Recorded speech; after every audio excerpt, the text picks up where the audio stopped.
নমস্কার, স্পোর্টস কিন্তু আপনাদের স্বাগত। আপনাদের সঙ্গে রয়েছে আমি কৌশিক। আপনারা জানেন যে আজকে আইএসএল এর সেমিফাইনালে মোহনবাগানের প্রথম লেগের খেলা ছিল, অর্থাৎ প্রথম লেগের সেমিফাইনালে মুখোমুখি হয়েছিল মোহনবাগান এবং প্রতিপক্ষ ছিল জামশেদপুর এফসি। এই ম্যাচটি হয়েছিল জিআরটি টাটা স্পোর্টস কমপ্লেক্সে, যেটি জামশেদপুরের হোম গ্রাউন্ডে। এই ম্যাচে মোহনবাগান কিন্তু হেরে গেল 2-1 গোলে।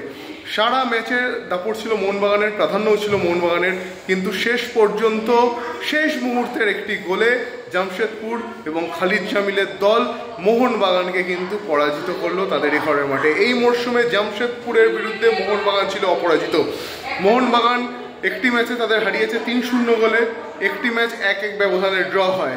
তবে এই ম্যাচে শুরুর আগে যেমন খালিদ জামিল জানিয়েছিলেন যে এটি একেবারেই অন্য পর্যায়ের খেলা, নকআউট গেম, সেই জায়গায় দাঁড়িয়ে এখানে আগের ম্যাচের ফলাফলগুলো সেভাবে প্রতিফলিত হবে না, বা তার যেটা তাদের সেটব্যাক ছিল তার প্রভাব দলের মধ্যে পড়বে না। সেই জিনিসটাই কিন্তু দেখা গেল এদিন নিজেদের ঘরের মাঠে। কার্যত ডিফেন্সিভ যে স্ট্র্যাটেজি খালিদ জামিলের থাকে, সেই স্ট্র্যাটেজির উপর ভরেই এদিন মোহনবাগানকে শেষ পর্যন্ত প্রাপ্ত সুযোগকে কাজে লাগিয়ে তারা পরাজিত করেন। অপরদিকে মোহনবাগান এদিন বেশ কিছু চান্সেস ক্রিয়েট করে, কিন্তু সেই ওপেন চান্সেসগুলো থেকে যদি তারা কাজে লাগাতে পারতো তাহলে এই ম্যাচ থেকে অন্তত 1 পয়েন্ট নিয়ে কিন্তু ফিরতে পারতো মলিনেভিগেট। এই ম্যাচে হারের ফলে অনেকটাই শক্ত হয়ে গেল মোহনবাগানের কাজ, কারণ 7 তারিখে নিজেদের ঘরের মাঠে দ্বিতীয় লেগের খেলা।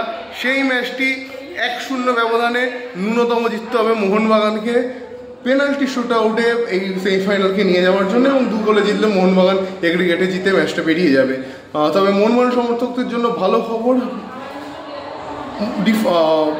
জামশেদপুরের যেই ডিফেন্ডার মোহনবাগানের সাফল্যের পথে লিগ স্টেজের ম্যাচেও যেখানে ড্র হয়েছিল এবং এই ম্যাচেও বাধা হয়েছিলেন, সেই স্টিফেন এজে, যিনি এই ম্যাচের সেরা, তাকে কিন্তু খালিদ জামিলের দল যুব ভারতীতে পাচ্ছে না।